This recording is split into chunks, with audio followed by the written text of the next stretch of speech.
Hello there guys, and welcome back to a brand new Star Wars Hunters video. Today I want to talk to you guys about why I think the soft launch for Star Wars Hunters is taking so long. The vast majority of people can't currently play Hunters, so the longer we wait for launch, the more frustrated people are getting, and rightly so. For me personally, I've been playing for the last few months now, so I'm happily playing the game most days, but with that said, I'd very much like to see the game released now and get into everyone's hands. My main hope is that we hear a release date very soon, so we'll just have to wait and see.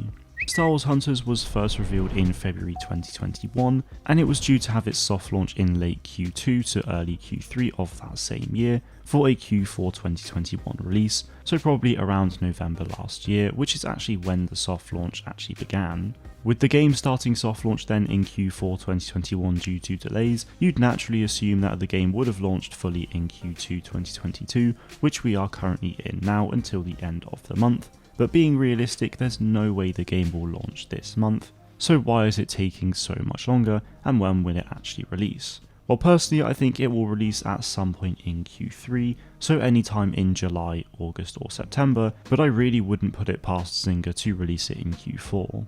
As for why, my assumption is that they're still testing things. A soft launch is essentially like a closed beta for a game in order to test everything and really refine it for the full launch.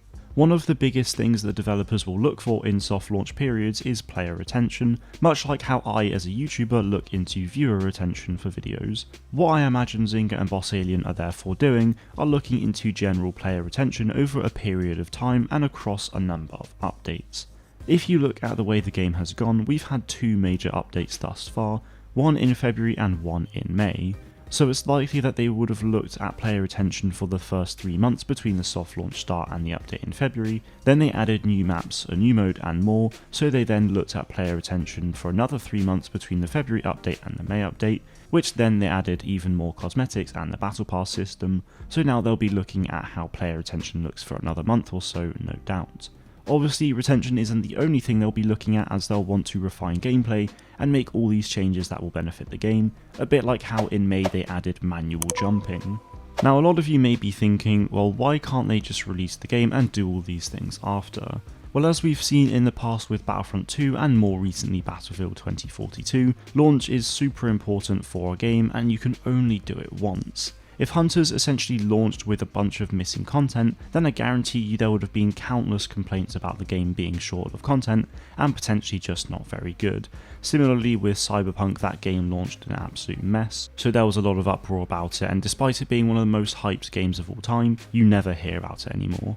With mobile games already having a lot of stigma as it is, launching Hunters in an early state probably wouldn't have gone down well either. It's ultimately better to have people annoyed that they can't play the game than to have people annoyed about the game itself. As I've said many times now, I've been playing the game for a few months now, and I can honestly say that the game has improved quite a lot since its initial soft launch, and despite not being a big mobile gamer myself, I have thoroughly enjoyed playing it on my phone, so I urge everyone to give it a try when it launches.